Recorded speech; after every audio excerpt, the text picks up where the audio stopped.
A Índia antiga sussurra contos de cidades magníficas. São cidades perdidas no tempo, ou quem sabe, que viraram lenda. Dwarka é um desses nomes que ecoa com força. É uma cidade profundamente enraizada nos textos sagrados hindus. O Mahabharata e os Puranas falam de sua glória. Eles a descrevem como uma cidade imponente, fortificada. Uma cidade construída bem na beira do mar ocidental. Essa Dwarka, lendária, dizem, era a morada do Sr. Krishna. O Sr. Krishna, uma figura central na crença hindu, é seu fundador. Contam que ele estabeleceu esta cidade com ajuda divina. Os textos descrevem um cenário de imensa riqueza e esplendor. Dwarka seria uma cidade de ouro, grandiosa e imponente. Seu planejamento era meticuloso, suas defesas robustas. Era um farol de poder e presença divina. No entanto, essa cidade magnífica não duraria para sempre. As histórias antigas contam sobre seu fim eventual e dramático. A lenda conta que Dwarka foi engolida pelo oceano. Após a partida do Sr. Krishna do reino terreno, o mar se elevou. É uma história dramática de inundação, uma cidade varrida pelas ondas. Os textos descrevem como as águas avançaram e consumiram tudo. Apenas o palácio de Krishna, dizem alguns, foi poupado. Essa história de uma cidade submersa fascina as pessoas há milénios. Ela levanta uma questão profunda. Dwarka realmente existiu? Ou é apenas um mito poderoso, um conto simbólico? Por séculos, Dwarka permaneceu um símbolo potente. Uma era de ouro perdida, uma cidade divina sob as ondas. A cidade moderna de Dwarka, em Gujarat, na Índia, existe até hoje. É um importante local de peregrinação honrando o Sr. Krishna. Mas será que a cidade lendária estaria ali por perto, debaixo d'água? Essa pergunta impulsionou a exploração, uma busca por provas concretas. Iniciou-se uma busca para ver se a arqueologia poderia encontrar o mito. A linha entre mito e história começou a se confundir. Gap 2. A busca por uma Dwarka submersa ganhou força. No final do século XX, arqueólogos marinhos começaram seu trabalho. O Dr. S. R. Rao foi um pioneiro notável nesses esforços. Sua equipe do Instituto Nacional de Oceanografia da Índia explorou a área. Eles se concentraram nas águas da costa da Dwarka moderna e também mais distante, no Golfo de Cambaia, ou Kambat. O que eles começaram a encontrar foi impressionante, sugerindo que algo significativo estava escondido sob as ondas. As descobertas foram muito mais do que simples pedras espalhadas. Mergulhadores relataram estruturas extensas e bem definidas. Encontraram o que pareciam ser fundações de muralhas. Grandes blocos de pedra lavrada foram documentados no leito marinho. Alguns desses blocos pareciam fazer parte de baluartes ou fortificações.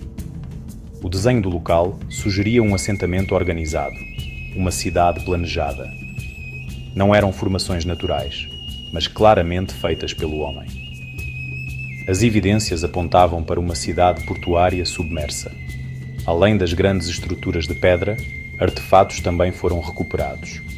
Cacos de cerâmica foram encontrados, alguns com características distintas. Âncoras de pedra de vários tipos foram descobertas em grande quantidade. Essas âncoras sugeriam um movimentado centro de comércio marítimo. Selos, de estilo similar aos de outras culturas antigas, surgiram. Miçangas e outros pequenos objetos completavam o quadro. Cada artefato era uma peça de um quebra-cabeça muito maior. Um quebra-cabeça que indicava uma sociedade antiga sofisticada.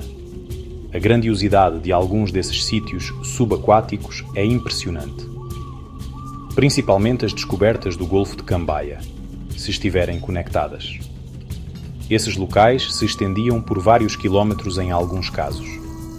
As estruturas foram encontradas a profundidades de 20 a 40 metros. Isso indicava uma mudança significativa no nível do mar. Ou talvez, um evento catastrófico que levou à sua submersão. A presença do que pareciam ser leitos de rios também foi notada. todas essas descobertas exigiam investigação e explicação sérias.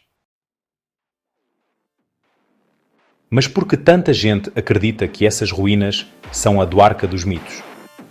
A localização é talvez o fator inicial mais convincente. As descobertas estão próximas à cidade moderna de Dwarka. Esta cidade tem uma tradição ininterrupta de associação com Krishna. Os textos antigos descrevem Dwarka como uma cidade costeira, uma cidade que no fim foi submersa pelo mar. Os achados subaquáticos se alinham com essa narrativa central.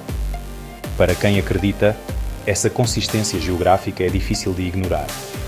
O Mahabharata fornece descrições surpreendentemente detalhadas. Ele fala de Dwarka tendo setores bem ordenados e grandes edifícios. Menciona muralhas marítimas e fortificações. Alguns pesquisadores veem paralelos entre esses relatos textuais e os tipos de estruturas encontradas no leito do mar. A descoberta de tipos específicos de âncoras também é citada. Âncoras que correspondem a descrições ou expectativas para aquela época. Para muitos, não são coincidências, mas confirmações. Só que a comunidade académica não chegou a um consenso. O ceticismo permanece em relação à ligação direta com a Dwarka de Krishna. Alguns arqueólogos argumentam que as ruínas podem ser mais recentes, talvez do período histórico, não da era épica. A datação de sítios submersos é notoriamente complexa e frequentemente debatida. Interpretações alternativas para as estruturas são propostas. Formações naturais são por vezes sugeridas para alguns elementos. O debate destaca os desafios da arqueologia subaquática. Apesar dos debates em curso, o fascínio é poderoso. A possibilidade de encontrar uma cidade do Mahabharata, uma cidade ligada ao Senhor Krishna, mexe muito com as pessoas.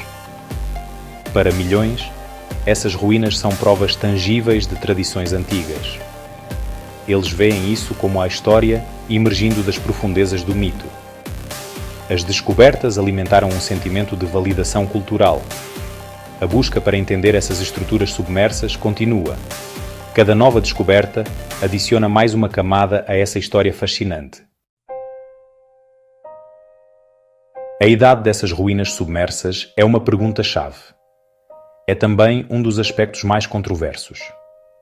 As primeiras estimativas do Dr. S. R. Rao sugeriam grande antiguidade. Ele propôs datas de até 1500 anos a.C., ou até mais antigas. Essas datas colocariam a cidade dentro do período tradicional, o período frequentemente associado à guerra do Mahabharata. Mais tarde, descobertas no Golfo de Cambaia expandiram os limites. Surgiram alegações impressionantes de datas de até 9500 anos atrás. Essas datas mais antigas, do sítio do Golfo de Cambaia, geram muita discussão. A datação por termoluminescência de cerâmica e a datação por carbono 14 de madeira foram os métodos usados, mas eles são bastante questionados.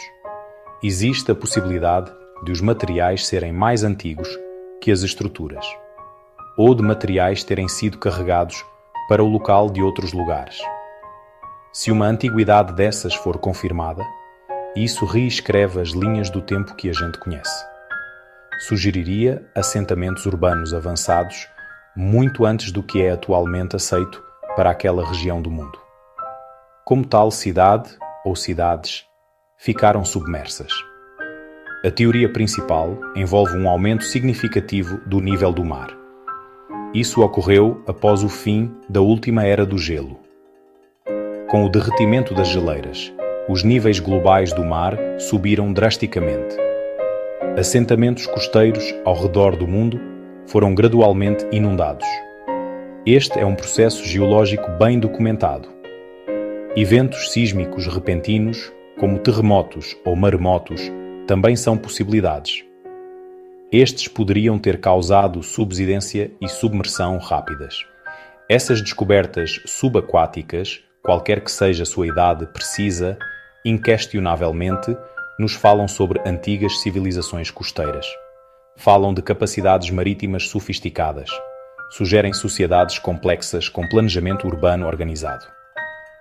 Se estas são de fato a do Arca da Lenda, ou sítios relacionados, isso nos força a reconsiderar a base histórica dos épicos antigos. Quem sabe esses textos contenham mais verdades literais do que se imaginava. Podem ser ecos de eventos e lugares reais, incentivando-nos a explorar o passado com mentes abertas.